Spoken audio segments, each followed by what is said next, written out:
আমি কিছু বলবো না, আপনারাই দেখুন আর বলুন এটা কি চন্দন নেওয়া বলে নাকি এটা কি? হাসিস নে পেশিমুখী, চন্দনের ফোঁটা ওইভাবেই দেওয়া হয়। আর তুই সেটা জানবি না, কারণ তুই তো সনাতনী হিন্দুই নস। আর তুই যে হিন্দু না মুসলিম সেটাই তো কোনো সন্দেহ আছে। বলছি তোর জন্মের ঠিক আছে তো? না হলে একজন হিন্দু হয়ে কি চন্দনের ফোঁটা নিয়ে এইভাবে হাসাহাসি করতে পারে? তুই এখনো ঠিক মতো নিজের ধর্মকে সম্মান করতে জানিস না, আর তুই যাচ্ছিস অন্যের ধর্মকে সম্মান করে নামাজ পড়তে। একটা কথা বলি, যে নিজের ধর্মকে সম্মান করতে জানে না সে আবার অন্যের ধর্মকে কি সম্মান করবে ভাই? বিজেপি এলে বাবরের নাম আগে মোছা। বুঝলে কিভাবে আমাদের সনাতন ধর্মে মা কাকিমাদেরকে বোকা বানাচ্ছে এই অপদার্থটা? হ্যাঁ, এই অপদার্থটা সনাতনী মা কাকিমাদের বোকা বানাচ্ছে, কারণ সে বাবরের নাম মুছে দিতে চাইছে।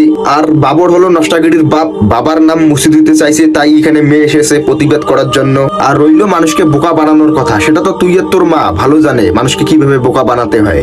একজন ভোটে জেতার জন্য হিন্দু হয়ে মসজিদে গিয়ে নামাজ পড়ে, আর একজন ভোট পাওয়ার জন্য সোশ্যাল মিডিয়া এসে নামাজ পড়ে।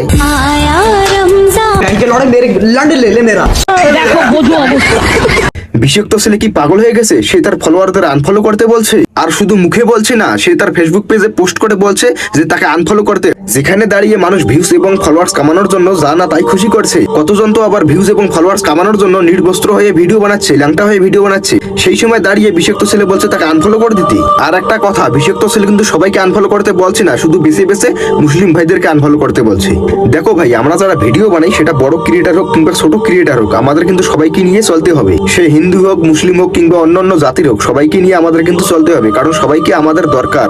তোমরা যদি আমাদের ভিডিও না দেখো তাহলে আমাদের ভিডিওতে ভিউজ আসবে না, তাহলে আমাদের একটা যেটা আমরা করতে চাই সেটা আমাদের হবে না। মেন কথা হলো সবাইকে আমাদের দরকার, সবাইকে নিয়ে আমাদেরকে চলতে হবে। তো বিষাক্ত ছেলের সঙ্গে কি এমন ঘটেছিল যার জন্য সে মুসলিমদেরকে এত ঘৃণা করতেছে? তো ঘটনা হলো, বিষাক্ত ছেলে কয়েক মাস আগে খামেনিকে নিয়ে ভিডিও বানিয়েছিল, তার জন্য এখানকার মুসলিম সম্প্রদায় বিষাক্ত ছেলের নামে কেস করেছিল, এফআইআর করেছিল। আর বাদ বাকিটা কি কি হয়েছিল সেটা তোমরা বিষাক্ত ছেলের মুখেই শুনো। ইরানের খামেনিকে নিয়ে একটা মন্তব্য করেছিলাম, আর তার জন্য আমাদের ভারতবর্ষের এই পশ্চিমবঙ্গে বসিরহাটের শিয়া সম্প্রদায়রা আমার নামে কেস করেছিল। জেল খাটতে হয়নি, আমাকে থানাতেও যেতে হয়নি, শুধুমাত্র কোর্টে গিয়ে হাজিরা দিতে হয়েছে। শুধু এইটুকুটা নয়, আমার ওই বসিরহাটের দিকে দেগঙ্গা বেড়াচাপা ওইদিকে বন্ধুরা রয়েছে, মুসলিম বন্ধুরা। ওখানে আমার একটা হিন্দু বন্ধু নেই, ওখানে সবকটাই আমার মুসলিম বন্ধু। আর সেই মুসলিম বন্ধুগুলোকে আমি মনে প্রাণে ভালোবাসতাম, মনে প্রাণে বন্ধু ভাবতাম। তাদের বিপদের দিনে আমি ছুটে যেতাম, তাদেরকে আর্থিকভাবে হোক কিংবা মানসিকভাবে সবসময় সাপোর্ট করে গেছি। কোনো রকম ভাবে দ্বিধাবোধ করিনি যে ও মুসলিম আমি হিন্দু, ওর সঙ্গে আমি বন্ধুত্ব করবো না, হিন্দু মুসলিম কখনো ভাই ভাই হবে না,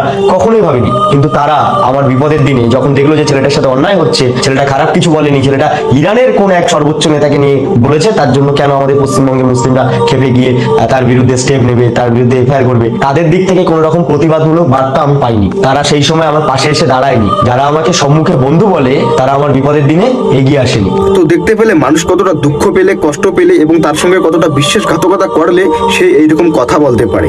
যেটা বিষাক্ত ছেলের রোজি রুটি, যেটা করে বিষাক্ত ছেলের ঘর বা সংসার চলে।